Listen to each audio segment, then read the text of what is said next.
311조와 315조에 대해서 살펴보도록 하겠습니다. 먼저 조문부터 보시죠.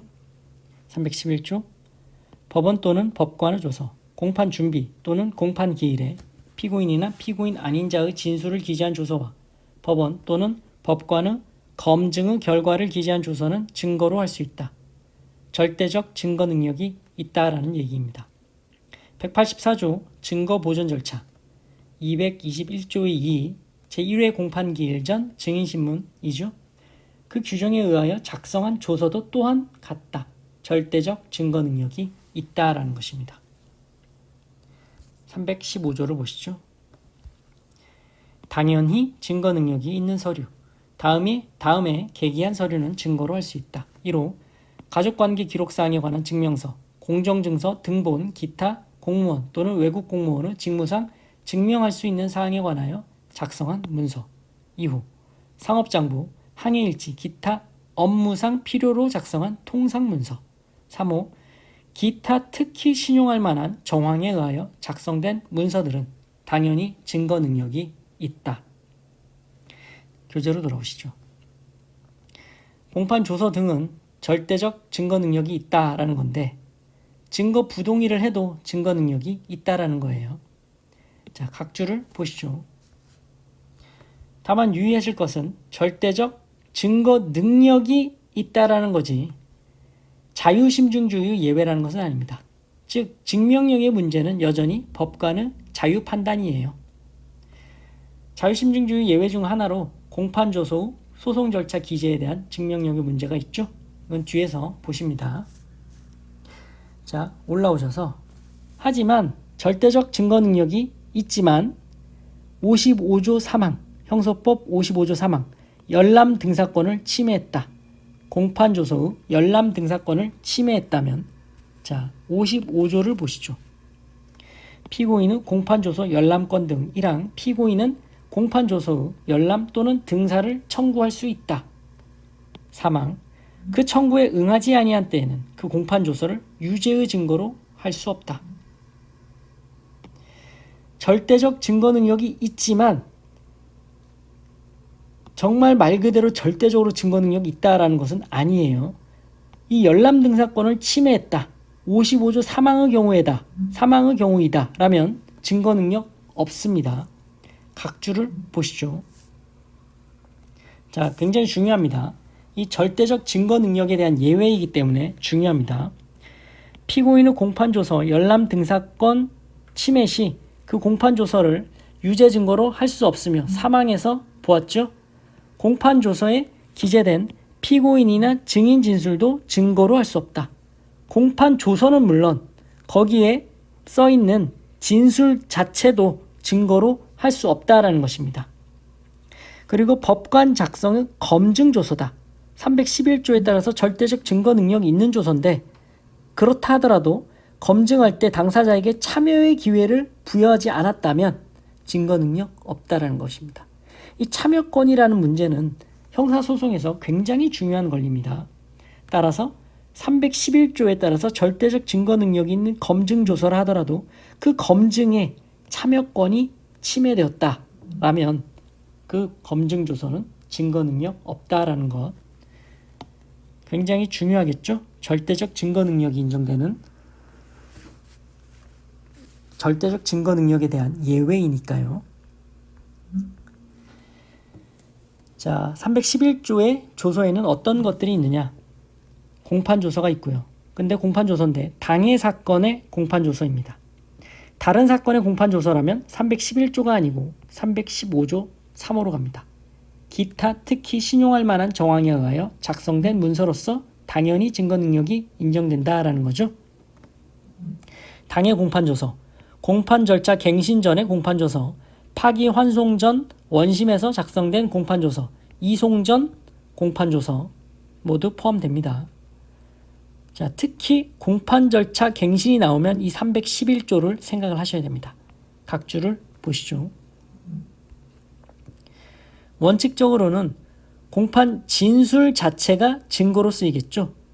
진술이 조서에 쓰인 공판 조서가 아니고 그 진술, 원본 증거 자체가 증거로 쓰입니다. 하지만 판사가 경질되어서 공판 절차가 갱신되었다.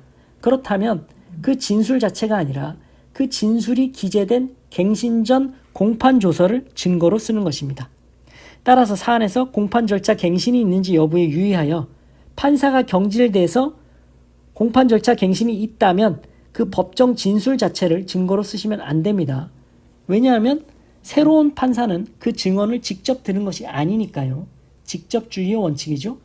따라서 증거로 쓰시려면 그 증언이 아니라 그것이 기재된 갱신 전 공판 조서를 311조에 따라서 증거로 쓰셔야 되는 것입니다. 자, 아셨죠?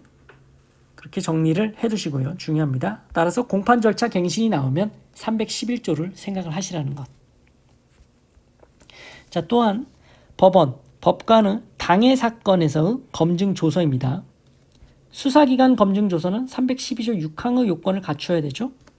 하지만 법원, 법관의 당해 사건의 검증 조서는 311조에 따라서 절대적 증거 능력이 있다.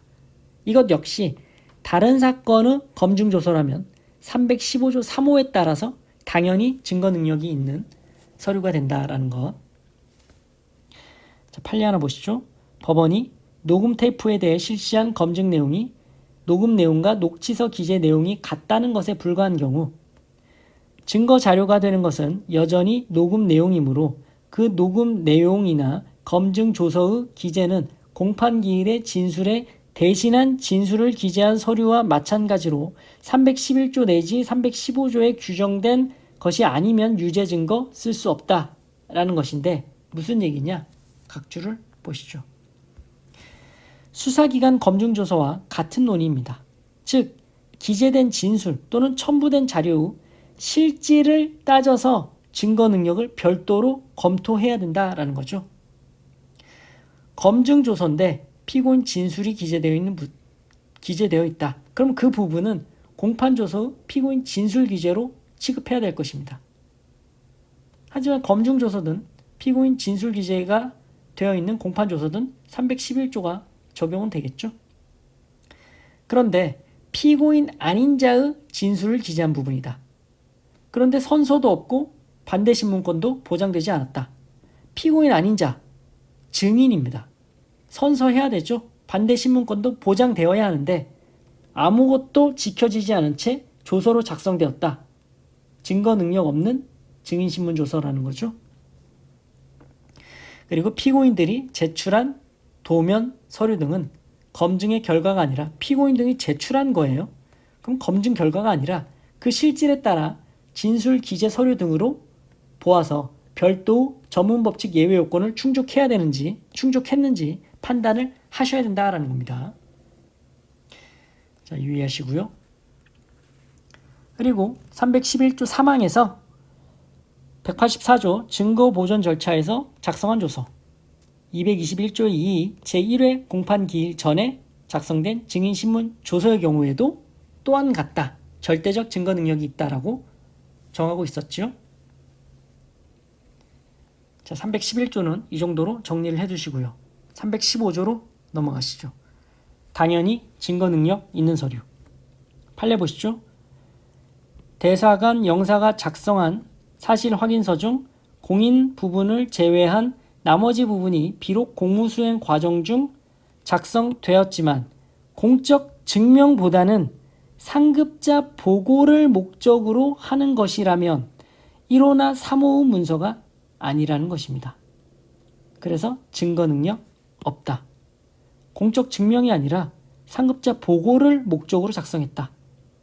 315조 서류에 해당하지 않는다라는 거고요. 성매매 업소에 고용된 여성들이 영업에 참고키 위해 상대방 아이디 전화번호 등을 메모하여 입력한 것은 제2호의 문서로 당연히 증거 능력 있다.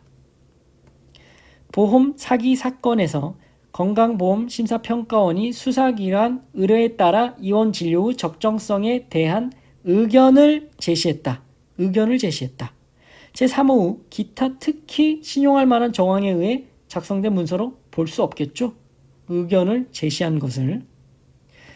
대표적으로 3호 문서에 해당해서 증거 능력 있는 서류 등은 구속 적부 신문조서, 영장실질심사 신문조서, 당해 사건이 아닌 다른 사건의 공판 조서 등입니다. 자, 잘 정리를 해 두십시오. 지금까지 311조, 315조에 대해서 살펴보셨습니다. 고생하셨습니다.